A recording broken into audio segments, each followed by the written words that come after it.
I'm here with author Marie Bostwick, and we're going to be talking about A Cobbled Court, your series, Yes. and more specifically, A Thread So Thin, which is your newest book. Yep.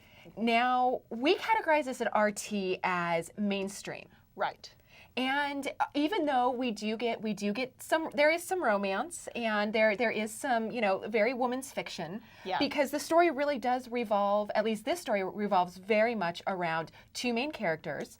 You have Liza, who is my favorite. You have to read all about her. I love Liza. Liza's lovable. And then also your other main character, who we've seen a lot before. Yes, Evelyn, who owns the Cobbled Court Quilt Shop. She's been in every one of the books in this series so far. I don't think she always will be, but so far she's just a good storyteller, and she's a little ballast for everybody else. The rest of the characters are kind of, they're a little insane, and Evelyn is more grounded. Evelyn is a little more grounded, so we need those grounded people in our lives. Now, Evelyn has gone through a lot. Yes, she has. She has dealt with cancer. Yep. And now is healthy. Yes. She has dealt with a tremendously awful divorce. Yes. She's helping. Well, her son is raised, but she's still very much a cornerstone for him. Yep.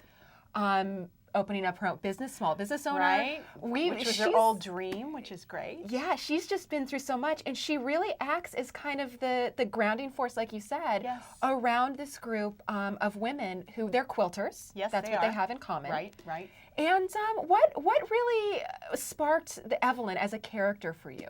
Well, interestingly, Evelyn's story is what I started with, and her story came from a woman I actually knew who was a quilt shop owner, who was, just to be a good person, hosting a benefit at her quilt shop that was a Quilt Pink event.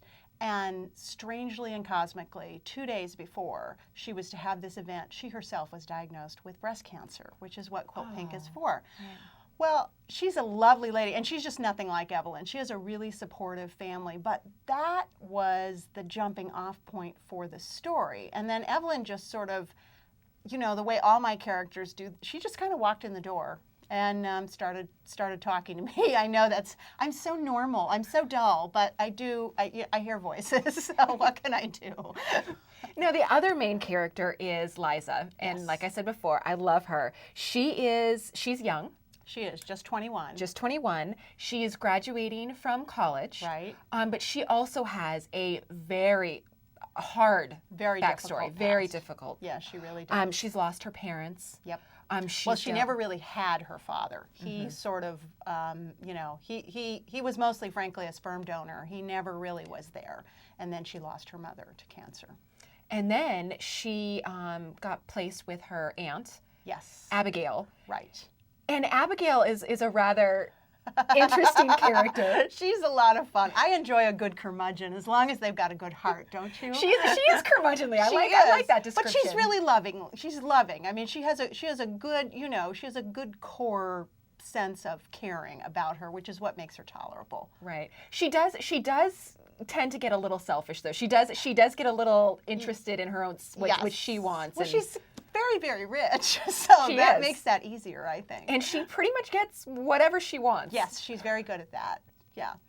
And Liza kind of working off of that, somebody who's never really gotten what they want.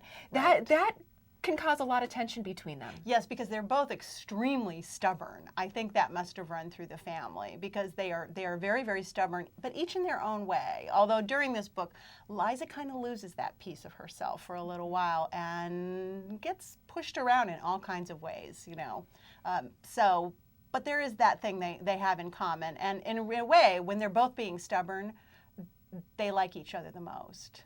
Yeah, because they can see each other in themselves. I think so. Relate to that. Well, a really common theme, obviously, we have the quilt shop. Right. And that really brings the story together. I thought that it was really interesting the way that you write about quilting, how it is such an art form. And, some people who might not be quilters see it as maybe a hobby, maybe, something you do to pass your time. But it really can be turned into art and something that you can pass along through generations. Absolutely. And I do feel that quilting is an art. Now, Some artists are more skilled than others. I am, people sometimes, because I've written these books, they write and they think I'm this expert quilter. I am not. I am a hobby quilter of enormous enthusiasm and moderate talent. But there's a lot of love that goes into it, and I want those quilts to reflect my care, my love, my creativity. And as long as they're doing that, for me, it's art. And I love how they can really tell a story. So you can tell a story in book form, but you can also do it graphically with the different patches. Absolutely, absolutely. And one thing that the women in your books do is they often come together where each will do different patches. And then when you put it together, you really see that community aspect. That's right. And that's really one of the, the wonderful things about quilting. I actually have an online quilt circle on my website, and that's a perfect example of this. We just did something that's known as a quilt swap, and that's where you get a number of people involved, and they each make the same block. So they make they make one for themselves and then one for everybody else. Well, we did that with a heart block that I actually had designed to go with the first book. So I sent off mine with my interpretation, and I got back 16 other blocks from these other ladies, and they were all different, and yet they were all the same. And it was so exciting for me to see them come in and reflect the personalities of every single woman that sent this to me. So that's really what it's all about.